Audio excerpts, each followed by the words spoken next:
What I did not expect about Harvard was that the most special part to me is community. Harvard isn't a place where I feel like I have to prove to be someone or prove to be something that I'm not. I can just be me, and that's always more than enough.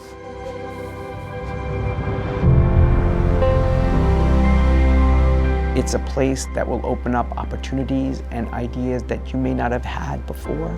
Teaching at Harvard is my favorite thing. It feels at times like a shot of just energy.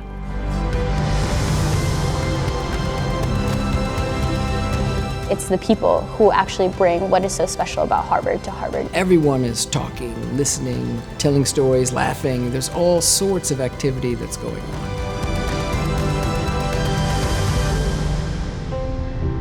It's not about people trying to be the best in the world. It's about us trying to be our best for the world. Come here, come here. Hey, bring me a toy.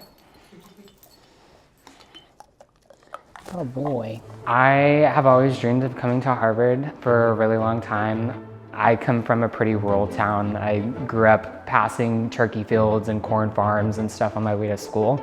North Carolina is not super known for sending a lot of people to Harvard. So for me and my community, it was definitely a shock that I got in. I'm excited. I feel like I'm gonna squirrel gathering acorns. Like I'm gonna just look for things that I like.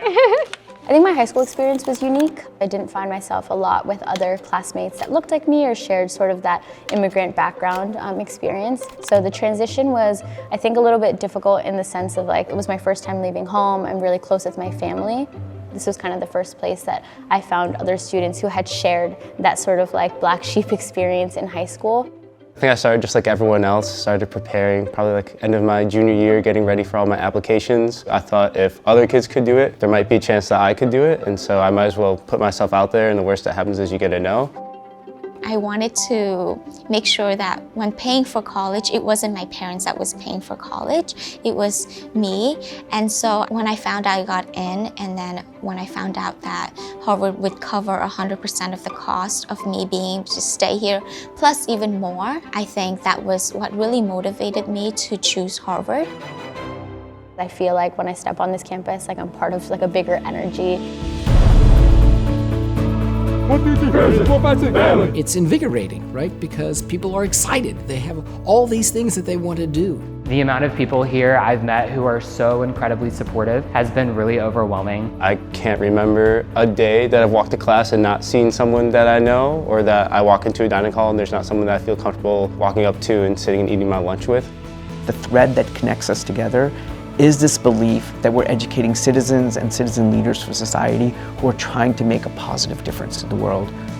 Here at Harvard, I found a lot of students from the Vietnamese community who also share a lot of their roots in America and in Vietnam. That is what surprised me, is that I never thought I'd find someone to relate to in that sense. I really appreciate just feeling like there's a community wherever I go on this campus.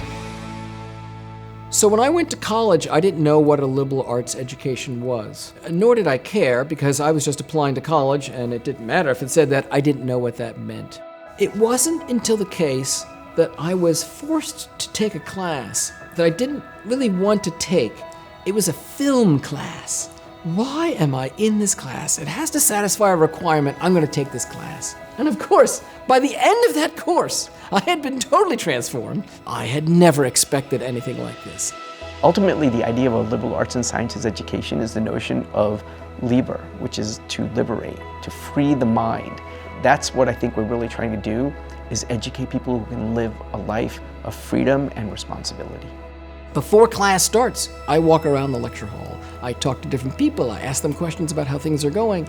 And it's just through those small micro conversations before class, after class, or having break, then I try to get the sense of where people are at. It's those moments where you are really thinking on your feet. You know, students are discovering on the spot.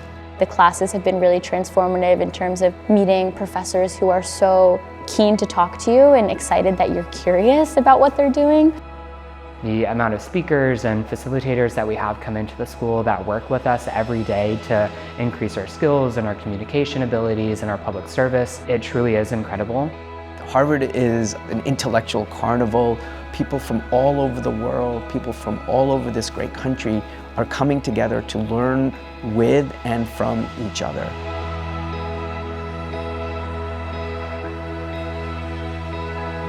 How do students shape the community here? They shape it in all of the things that they do. I think when you think of a student athlete, at least in like the college athletic world, the emphasis really is on being an athlete more than a student sometimes. But when you're here at Harvard, being a student athlete is trying to do both of them incredibly, incredibly well. I'm a part of the Asian American dance troupe. It is something that you don't need experience to be a part of, and so I think it was really amazing to be a part of a dance community, and by the end of it we got to put together a really awesome and energetic dance showcase. When I'm not in classes or when I'm not working on my thesis, I love to skateboard. I also like art, so sometimes I'll find myself in Lover Art Room. I like to make magazines, so these are just like collages that I kind of work on. I think the advice I would give to my younger self when I was applying to Harvard would be to never forget where I'm from. I think the most important advice I can give is that you get out of college what you put in. I encourage them to pursue lines of inquiry that really matter to them. Achievement by itself is empty unless it's connected to something more soulful. Whatever you set your mind to is possible. Even the crazy ideas that you think you can't do, you think you can't start a company, you think you can't do this research, you think you can't realize this idea. When you see people doing it around you all the time, it really forces you to challenge that and realize that I can be doing these things. I can do whatever I set my mind to.